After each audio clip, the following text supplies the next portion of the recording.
지난해 차기 전투기 F-35를 계약하면서 기술 이전을 추진했던 핵심 기술 4건을 미국 정부가 거부한 것으로 드러나면서 2025년까지 한국형 전투기를 개발을 완료하겠다는 우리 목표가 불투명해졌습니다. 김주환 YTN 정치안보 전문기자와 함께 이 문제 짚어보도록 하겠습니다. 네, 안녕하세요. 안녕하세요. 네, 미국이 기술 이전을 거부한 핵심 기술 4가지라고 하는데 어떤 겁니까? 일단은 에이사라고 하는 능동형 위상 배열 체계를 가진 레이더라고 합니다. 이 기술은 전 세계에서 미국만이 가지고 있는 기술인데 이스라엘도 이 레이더를 개발하려고 굉장히 노력을 했는데 실패했다고. 이지스함에 많이 배치되어 있는 건데 이제 이지스함은 아무래도 규모가 크기 수인데 이 전투기는 작아야 되니까 이런 소형화 경량화 부분에서 굉장히 기술적 난제가 있기 때문에 미국의 입장에선 핵심 전략 기술로 판단되는 게 있겠죠. 그리고 또 하나는 이제 그 그래픽이 준비됐나요? 이 레이더가 쉽게 말해서 레이더가 이 공중전을 하거나 이 작전을 할 때 고장이 났을 때 이제 이 적외선 탐지 장비로 이제 적의 표적물을 탐지한다거나 이런 게 돼 있고요. 세 번째 이제 전장화 표적 장비는 이제 지상의 은폐물 속에 이게 은폐물이 뭐가 있는지를 적외선 감시 장비로 이제 하는 거고, 전자파 파괴 장비는 쉽게 말해서 우리가 이 여객기를 타면은 이 핸드폰 같은 거 쓰지 못하게 하지 않습니까? 전자기기 방해한다는 거. 그런 기기 이제 전투기 내에 그런 어떤 전자장비 체계를 보호하기 위했다는 핵심 기술인데 미국이 이거를 이제 미국 그 FMS라 그래가지고 포린 밀리터리 세일즈라 그래가지고 미국 군사 판매 대기술, 그러니까 미 국가가 보증인이 되는 거죠. 이런 데서 일종의 심사위원회를 열어서 여기서 이게 이전이 불가다 이렇게 결론을 내려서 이제 우리가 지난 4월에 이미 통보를 받았는데 그 공개를 안 하고 있다가 엊그저께 국정감사장에 이 문제가 이제 불거졌던 거로 그렇게 전해지고 있죠. 조금 전에 말씀하신 에이사 레이더, 전투기의 눈 같은 레이더 하면 전투기 눈 아니겠습니까? 그런데 그렇게 중요한 핵심 기술에 이전이 안 되는 건데, 그렇다면 이게 계약 위반 아닙니까? 계약 위반이라고 우리가 좀 미비했던 점이 없잖아 크죠. 지금 말씀드렸던 이제 이 무기 수출입을 할 때는 두 가지 방식이 있습니다. FMS 방식이라 그래서 지금 말씀드렸던 국가가 미국 정부가 보증을 쓰는 어떤 전략 장비라든가, 우리가 DCS 방식이라 그래서 다이렉트 커머셜 세일스라서 이른바 상업 방식, 우리가 일반 회사들끼리 교육을 할 때 하는 그런 방식. 그런데 로키드나 이제 보잉사하고 유로파이터 이 세 군데가 이제 당시 2008년도에 이게 처음 이제 제3차 KF-X 사업을 추진할 때 이 이야기를 했겠죠. 그런데 이제 어떤 구조적으로 그 당시에 이명박 정부 당시에 한미동맹이 공고된 상황에서 어떤 형태로 구두선에서는 여러 가지 검토해 줄 수 있겠다. 그런데 나중에 알고 보니까 우리가 록히드 마틴 측에서 충분히 그렇게 어떤 자기들의 계약 성사를 위해서 이렇게 얘기했을 개연성이 굉장히 높은 상황이고요.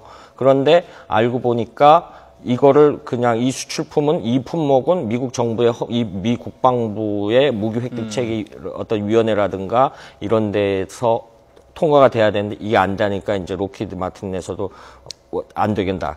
그런데 이런 방면이 있죠. 우리가 기술 이전을 안 하면, 기술 이전하면 우리가 기술 이전을 하려는 게 차세대 한국형 전투기를 갖기 위한 목적인데 결국 비용도 낮추고 했는데, 이렇게 되면 이 사업 자체가 무산된다기보다도 오늘 민경욱 대변인도 비슷한 취지의 발언을 했습니다만은 비용이 굉장히 높아지겠죠.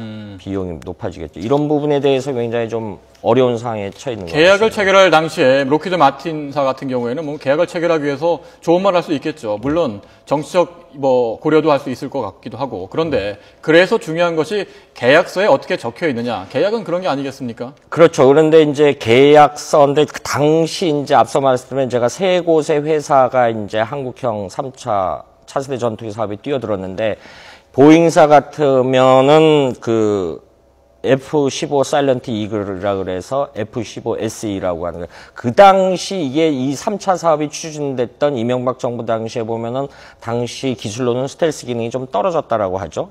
그리고 이제 지금 뒤늦게 불거졌다는 유로파이터의 같은 경우도 결국은 앞서 들었던 이외의 국가들한테 판매할 때는 위유 연합위에서 앞서 FMS 방식 과정을 통과해야 되는 문제가 발생했을 수도 있고요. 그런데 그 당시 시대상을 거슬러 올라가 보면은 우리가 컴퓨터라든가 보면은 근데 버전업대라든가 업그레이드 기능이 있지 않습니까? 이 레이더가 그런 기능이 굉장히 많이 추가된다라고 합니다. 그런데 우리가 요구를 했던 건 이제 5세대 기능이었는데 5세대를 그 당시 2008년도에 돌아가서 보면 5세대 기능을 갖춘 거는 록히드 마틴이고 또 하나는 뭐냐면 록히드 마틴이 우리가 이지스함의 그 A사 레이더 체계가 있거든요. 어떤 이 공해 전투라든가 이런 개념을 할 때 통신을 해야 되는데 이런 부분이 좀 있었지 않았냐라는 설명이 있고요.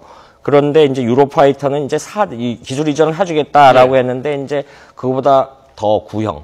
그냥 우리가 통상에서 보면 A사 뭐 어떤 기술을 여러 가지 기술을 주겠지만은 좀 구형. 우리가 좀 그 아웃 오브 데이트 된 그런 측면의 장비를 주겠다라고 했는데 어찌됐든 간에 2008년도 상황을 이제 되돌아보면 이제 그런 상황이 전개됐던 것 같고요. 예. 그런데 지금 이제 다시 2008년에서 2010년이 지나서 5년에 7, 8년 지나서 이게 문제가 이제 딱 터져서 보니까 예.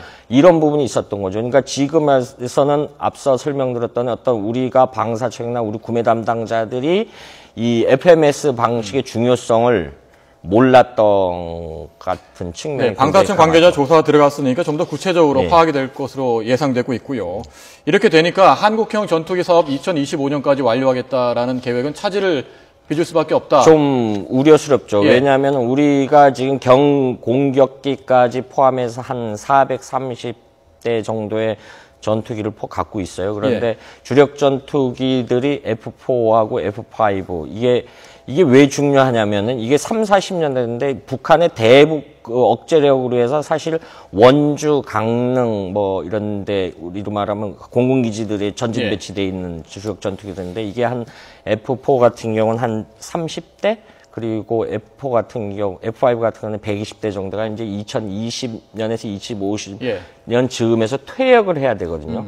그러면 이것이 어떤 기성 제품처럼 바로 대체제가 들어가는 거 아니라 지금부터 차근차근 준비를 해서 그 대체를 해서 장비가 오래되면 이제 대체할 수밖에 없죠. 모든 장비가. 이런 식으로 해서 우리가 2025년까지는 F-15K가 지금 한 60대 있고 이런 어떤 당초 계획대로 한다라면 F-35A 이거를 40대 정도를 하고 나머지는 그 우리가 기술 인재를 했던 KF-16 그다음에 추가 차세대 한국형 진짜 전투기를 해서 한 160대 정도로 해서 400대에서 이 동북아에서 우리도 나름대로 제공권을 장악하려고 했던 그런 목표를 갖고 있었죠. 예. 그런데 이제 이것이 이런 문제가 불거졌기 때문에 두 가지 측면으로 봐야 되겠죠. 계획대로 하기 위해서는 비용이 엄청 늘어난다라는 측면을 할 수 있고요.